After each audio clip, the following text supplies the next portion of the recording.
You wake up to the sound of iron. Not a bell, not a voice. Iron. A heavy door slams behind you, and the sound rolls through the stone corridor like thunder trapped underground. For 1 second, you do not breathe. You only stare at the thin line of daylight disappearing beneath the door. Your hands are tied, your mouth is dry. The air smells of wet stone, old wood, smoke, and fear. Somewhere above you, people are shouting, not cheering yet, waiting. You try to remember how you got here. A market. Square. A wrong accusation. A face in the crowd pointing at you. A judge who never looked into your eyes. Now your knees press against the cold floor, and the rope around your wrists burns your skin every time you move. Then you hear it. Footsteps. Slow. Heavy. Coming closer. A small window opens in the door. A man's eye appears in the darkness. He does not speak. He just looks at you like you are already gone. And that is when you understand. This is not a prison. This is the room before punishment. Outside, the village is waking up like any other morning. You can hear carts rolling over stones. A woman calls for her child. Chickens scatter near the market stalls. Someone laughs near the well. It almost sounds normal. Almost. Through the tiny window, you see a slice of pale morning light cutting across the wall. Dust floats inside it like ash. You focus on it because everything else feels too real. Your heart beats so hard it seems to shake the rope around your chest. You tell yourself this is a mistake. Someone will come, someone will explain, someone will say your name and unlock the door, but no one comes. Instead, the town grows louder. More footsteps, more voices, more movement. Then the sound changes, the laughter fades, the crowd gathers. You hear wooden beams being dragged across the square. You hear metal tools hitting stone. You hear a hammer strike once, then again, then again. Your stomach tightens. You do not know what they are building, but somehow your body knows it is for you. When the door opens, no one rushes in. 2 guards stand there with faces as blank as carved stone. Behind them, the corridor stretches long and dark, lit by trembling torches. One guard grabs your arm. You try to stand, but your legs are weak. The other guard does not shout, he does not threaten. He simply pulls you forward. That silence is worse than anger. You stumble into the corridor. Your bare feet touch cold ground. Every step echoes. Every breath feels too loud. As they drag you upward, the air changes. The damp smell of the cell gives way to smoke, sweat, mud, and human breath. The sound of the crowd grows clearer now. Murmurs, whispers, a child asking a question. Someone says your name. You look up. At the end of the corridor, sunlight waits like a blade. You want to turn back. You want the darkness again. But the guards keep moving, and when you step outside, the entire village turns to look at you. No one smiles. No one saves you. They only make room. The town square is full. Faces crowd the windows. Men stand on barrels. Women hold baskets against their chests. Children hide behind skirts, peeking at you with wide eyes. In the center of the square, something waits. Wood, rope, a raised platform. You stop walking. Your body refuses to move. The guard tightens his grip and pushes you forward. Your feet scrape over dirt and straw. The morning sun touches your face, but you feel cold. A priest stands near the platform, whispering words you can barely hear. A judge watches from a chair beneath a cloth canopy. He looks bored. Bored. As if your life is only another task before lunch. The crowd parts. You see the punishment device clearly now. Not a sword, not a fire. Something worse because it is slow, public, designed not only to hurt the body, but to erase dignity first. A wooden frame, a place for your hands, a place for your head, a place where everyone can see you. Your throat closes. The guard leans close and says the first words you have heard all morning. Do not fight, but your body already is. They force you down. Your knees hit the wood. A sharp shock runs through your legs, but you barely feel it because the crowd has gone silent. Hundreds of eyes press against you. The wooden frame opens with a groan. Your hands are pushed into place. Then your neck. You smell the wood now. Damp, old, stained by rain, mud, and the fear of everyone who came before you. You try to lift your head. A guard shoves it down. The frame closes. The first lock clicks. It is a small sound, too small for what it means. Then the second lock clicks. You are trapped. The crowd exhales as one body. Your spine bends painfully. Your arms are stretched forward. Your face is exposed. You cannot wipe your eyes. You cannot protect yourself. You cannot turn away from the people watching.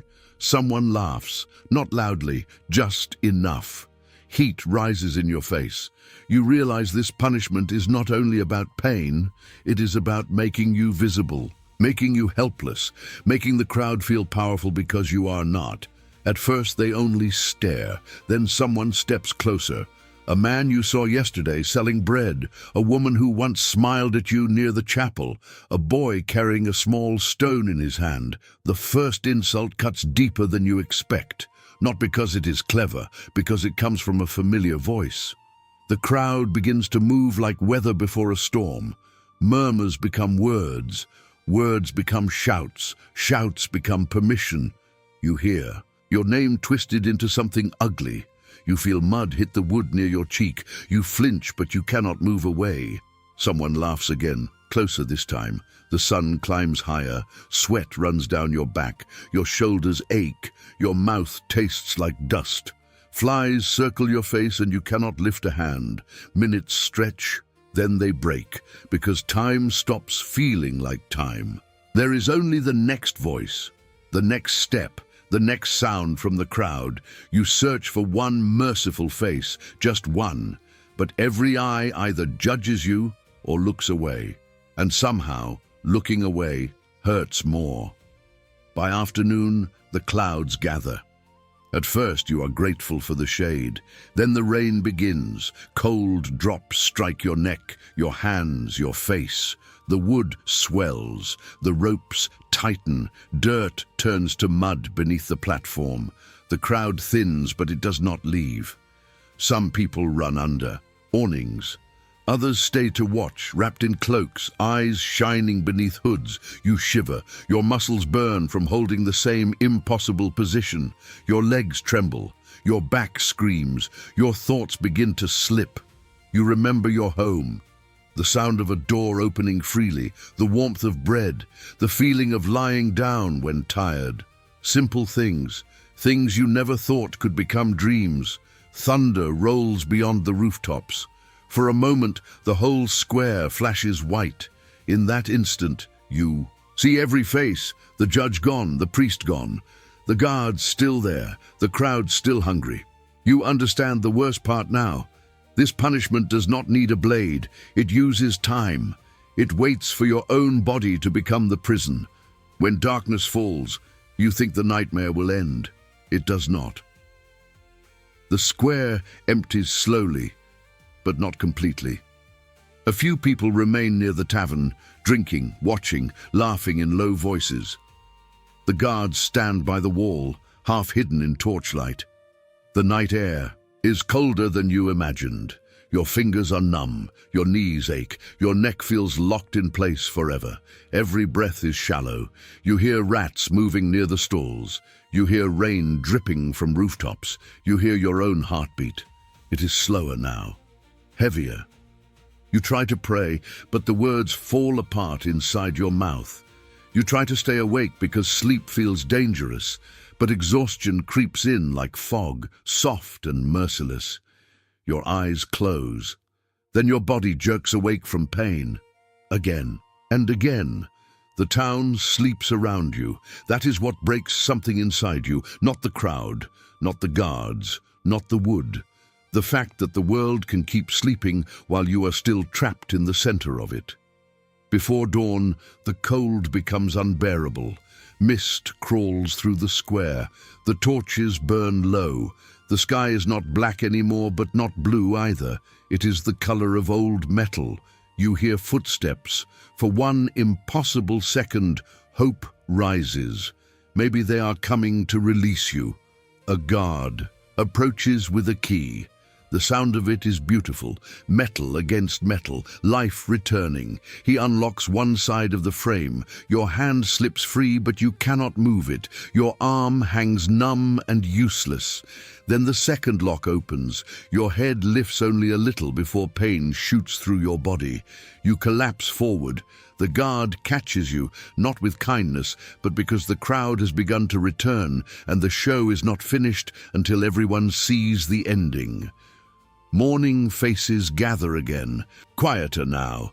They look at what is left of you, not a criminal, not a warning, a mirror, because every person watching knows one thing and refuses to say it. Tomorrow, it could be them. They leave you on the edge of the square. No apology, no explanation, no proof that you deserved any of it.